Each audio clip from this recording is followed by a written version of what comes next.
great environment. I love being in a music school environment because the resources is what they're talking about. They're just here. And everybody's eager and they want to learn and they want to grow and they want to develop. And it reminds me of a beautiful line from one of your pieces where it says, what if we build bridges, not barriers? Exactly, exactly. And that's the great thing about having open people.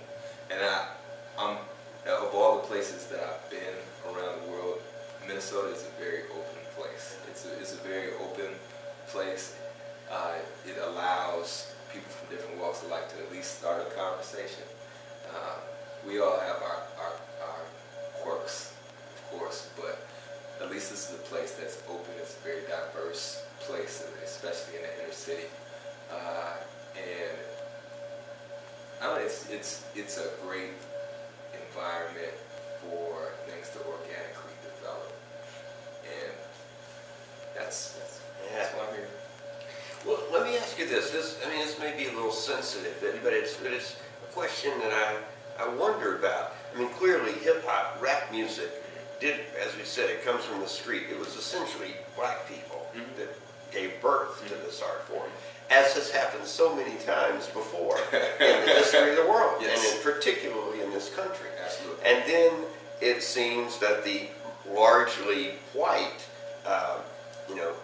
the forces of the business and the industry, although interestingly in hip-hop, that's begun to change, right? I mean, a lot of the people, you mentioned fashion and all these other things, a lot of the hip-hop artists themselves are managing as entrepreneurs to be the business forces too, and that's very interesting. But it seems that once again, African Americans give birth to this amazing art form, and then here comes everybody else to jump on board and make it their own, which at a certain level feels like, okay, that's okay. I mean, as long as you recognize, as long as you're respectful of the true source. But does it, I mean, if we have a program here, at some point it looks like, gosh, this is a hip-hop studies program, why is everybody in white? It's not. But if largely it looks like people take this art and then they make it their own, I mean, how do you feel about that? Is that okay? I feel like I've understood what has happened with the transition of rock and roll, what happened with the transition of blues, of funk, of whatever. But hip-hop has a voice, and it's a very strong, outspoken, brash voice. And if we don't like something, we'll say it, and you'll hear it. And it's very much in the street. It's so much a part of street culture. From fashion, from the way that people wear their clothing, and how big business has, created baggier pants or skinnier pants or shoes without laces, things like that. Flat brim hats, different things. But it's really about having an original voice. When you think about people like Eminem.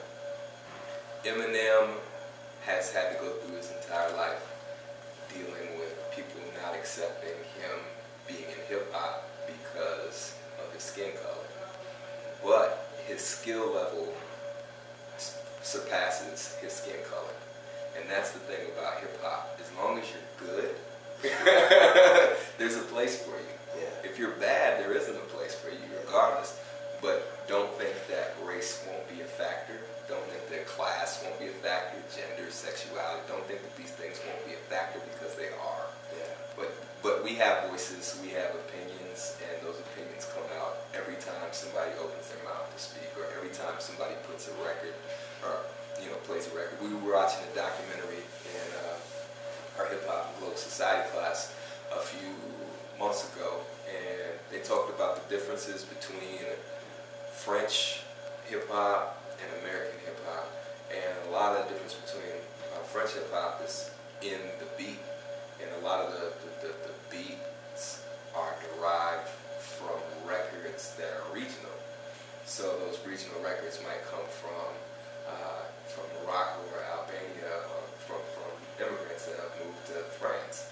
Okay, well, their version of hip-hop is going to have a little bit of a different sound, just as much as the version of hip-hop that comes from La Crosse, Wisconsin is going to have a different sound, and the version that comes from Los Angeles is going to have a different sound, because it's your experience. And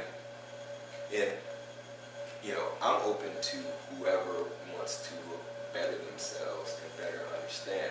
And I try to make sure that every student that comes into the class knows that hip-hop isn't isolated to your community, and it isn't isolated to your color, it isn't isolated to what you choose it to be, but that it's always going to change, and it's always going to have more people wanting to have their opinion.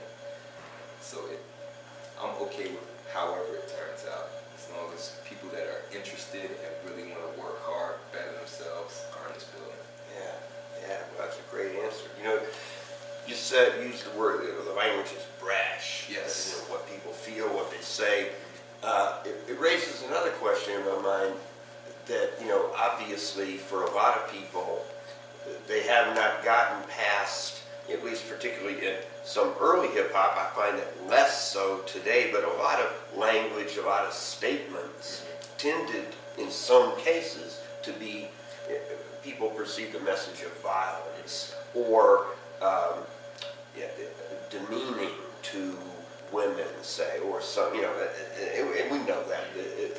So I hear that and I keep wondering, okay, you know, I think I'm missing something. I believe that there's maybe subtext, there is other meaning here. What occurs to me is, for example, a way to talk about, you know, language that's demeaning to women. You know, this is a sexist society we live in, and it's sexist all around us, unfortunately. And women are used in advertisements and in all kinds of ways, and sex sells, and maybe the language that sounds demeaning of the saying, you know what, let's be really upfront about this. Let's put it right in your face, and then let's deal with this. I mean, that's one thought that comes to my mind when I think of, you know, what is this language about when it seems so overtly, you know, hostile, angry, violent, sexist, whatever. Help me understand. Am I missing something? Or? I mean, the language is hostile, violent, and sexist because that's what we live. And for the first time, it's actually been put on the forefront. I mean, Chuck Berry talked about, my old lady stepped out on me, so I'm going to go get a pistol. You know, these are things that are 30, 40, 50 years. Yeah, Jimi Hendrix, you know. Oh, I'm sorry. Joe. Yeah. Well, no, Chuck Berry too. Yeah. But these aren't new topics. It's just the way in which they talk about it. I know Red Fox said something on a record back in 1960. He said how he was just talking about how they coded language and how they said things in a very covert way, and how in the future it'll be just straight to the point. Like, tell me exactly what you're saying. If it's a sexual statement, say exactly what you really meant to say, and don't give me a bunch of fluff because you think I can't handle it. Because people in the inner city have had to deal with violence, sexism, racism, hate, injustice on a daily basis, disparities on a daily basis since coming to this country. And that's in black communities, Latino communities, that's in Asian communities. And this is, you know, in Irish communities, and you know what I mean? This isn't something new. It's just the fashion in which it's talked about. I mean, there are old Irish folk songs that do the same thing and say very blunt things. There are old pirate songs that say very blunt things. But it's blunt to the time. Like, how has the rest of society developed, and how does that relate? You know, if you have action movies that are very blunt, and you have pop music that's very blunt, and you have sports that has become even more blunt, and people are fighting on the court. Like, that's the truth, because that is the community. That is the aggressiveness of our society. Like, okay, we have more cameras now. We have more television now. We're able to see inside of countries when we go to war with other people. Right? When the United States goes to war with other countries, like never before. And people think, do people think the U.S. is such a more violent place, or is it just that you actually get to see it? You know, no different than Vietnam. Like when cameras showed up in Vietnam. Okay, this is what's really going on. This is how serious the world is. And hip-hop is, you know, what people really know about police brutality in Los Angeles, if it wasn't for NWA, you you know, F the police. What people really know about, you know, a lot of sexism going on against black women without Queen Latifah and UNITY. You know, hip hop is able to open up conversation where the conversation has been hushed before, and that's not just by white America or by corporate America. That's just by older generations, and every generation that comes out is a little more open, and is a little more brash, and is a little more straightforward. And I know there are things that I've done that my parents would never have said or done, and I know there are things that my parents have said and done that their parents would have never said and done. Oh, you're absolutely right. I mean, I think I grew up in the 60s in the middle of Vietnam and protests and the drug culture. I mean, to use that as one example, I mean, songs, you know, like the Jefferson Airplane and the Grateful Dead, and a lot of people, you know, were just celebrating and recognizing, if not celebrating, drug use in ways that, you know, were certainly not openly discussed the generation before. And sexuality was also, you know, spoken of. So you're absolutely right. Yeah, and you know, how do we feel about that music when we go back and look at it now? Like it was soft in comparison. It's pretty tame. Definitely tame in comparison. Well, Toki, let me ask you about your artistic process. Sure. I mean, you're a rapper, and you're a poet, and do you spend your creative time in preparation of performance or recording, writing? Are your works written out word for word? Is there an improvisatory element when you're performing or even recording songs? Are they done the same way every time?